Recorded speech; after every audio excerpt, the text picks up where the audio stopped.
after the scare of the last few nights. Bedtime had become more and more terrifying for me. At breakfast, my parents noticed I wasn't feeling well. They asked what was wrong. I just said I had woken up from a nightmare and had a spider on my head, which was basically true. But I did mention seeing Mr. Mason the night before, staring at me from his backyard. The day was cloudy, very gray. Those days that drain all your energy, leaving you with nothing but the urge to sleep until the day is over. I thought about everything that had happened. I felt disconnected from the world around me, sinking deeper into darker and more unsettling thoughts about the Masons. But I snapped back to reality when I realized my mom had been calling me. She must have been calling me for a while, but I hadn't noticed. "I thought you'd gone deaf," she said, almost impatiently. I must have really ignored her for a long time. "I need you to deliver a package to Tyler's house." "They delivered it by mistake," she said, showing me the package on the table. My heart stopped for a moment. The thought of going there and seeing them. After the nights they had watched me, the memory of Mr. Mason staring at me in the darkness of the previous night made me shudder to my bones. His empty eyes watching me, making me feel like I was being hunted. It was terrifying just thinking about seeing him again. I wanted to say no, but I couldn't say no to my mom. But really, what was the problem? They lived right across the street. I just had to knock on the door, deliver the package, and leave. No need to talk or anything, right? The thought of crossing the street felt like walking into a trap. The house, which once seemed so ordinary, now looked like a dark, empty cave, its walls washed out by the gray of the day. As I approached, the cold wind seemed to carry a distant whisper. The yard was empty, no sign of life, just like the house. Gray days really take the life out of everything. But it's not like there was much life in that house anyway. The door to the house was slightly open, as if it was calling me in. But something inside me told me to stay away. I stood there for a moment, staring at the door, hesitating to knock when I finally found the courage. I raised my hand to knock, but the door opened by itself, and Mrs. Mason stepped out from behind it. Even though it was early, she was already perfectly put together, wearing a floral, fancy dress, the kind you wear on elegant trips, light makeup with a little red on her cheeks, her hair more perfect than ever, and of course, that damn smile. "Hi, dear. What did you bring for us?" she asked, tilting her head, her voice too sweet, almost forced. I handed her the package without thinking twice. "My mom asked me to deliver this. It was a mistake," I answered, my voice low, trying to avoid prolonging the conversation. She took the package and asked, "Don't you want to come in for a minute? Tyler's inside. You could hang out with him. I'm sure you'll have fun." I swallowed hard. Of course, on a normal day I would accept because I liked hanging out with Tyler. But after everything that had happened, I wanted to stay far away from his parents. "No, thanks. I'm fine. I just need to go," I said, turning to leave quickly. But before I could take the first step, a shadow moved behind me. The air seemed to freeze around me. I turned, a chill running down my spine. Mr. Mason was standing there, behind me, his tall, motionless figure, imposing his broad body, a mix of fat and muscle. His eyes seemed to follow me with an unsettling intensity, as if he was waiting for an answer. I didn't know when he appeared. 1 minute ago, he wasn't anywhere in his yard. "Why not come in? I'm sure Tyler would like to visit," he said, his voice soft, but with a firmness that made me freeze. I found myself paralyzed in that situation. Fear took over me. I wanted to run, get out of there, scream. My body didn't obey.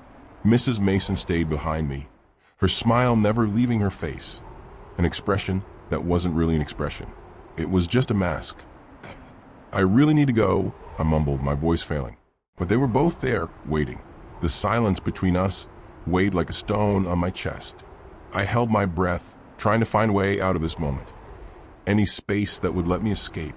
Mr. Mason took a step forward, not aggressively, not quickly, but enough to make me step back, causing my foot to stumble slightly. He raised one hand, as if to guide me inside. Mrs. Mason, now at my side, gently touched my shoulder.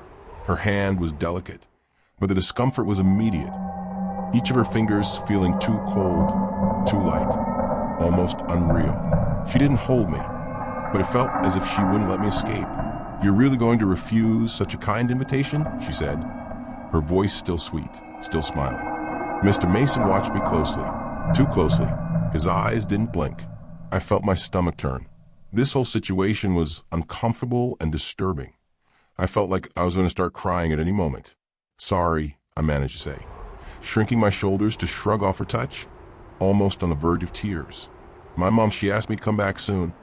I turned around and started walking. Quickly, I couldn't bring myself to look back. Not even when I felt their eyes burning into my back. Not even when I heard the door slam shut behind me. Once I was inside the house, I was almost hyperventilating, my eyes welling up with tears. This was probably the most disturbing experience I'd ever had. I leaned my back against the door and slid down to the floor. I felt small, empty.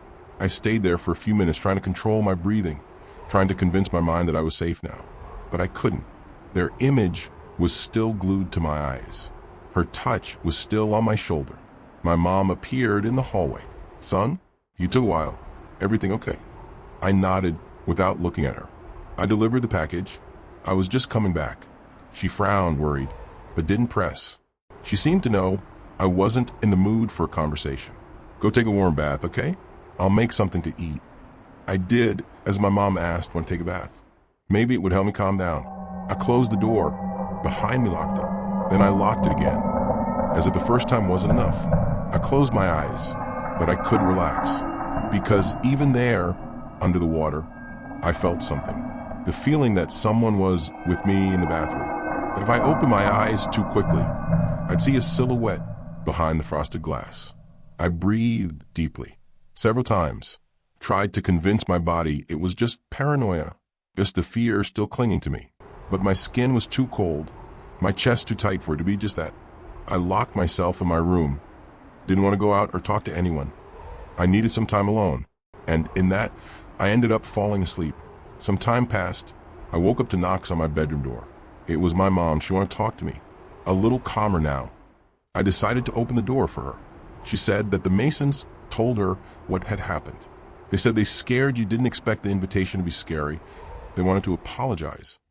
And that scared me because I thought they were downstairs, waiting to apologize. What, fortunately, turned out to be a false assumption. They said they were really sorry and suggested something, she said, now putting on a smile, trying to cheer me up. They suggested you and Tyler have a sleepover here.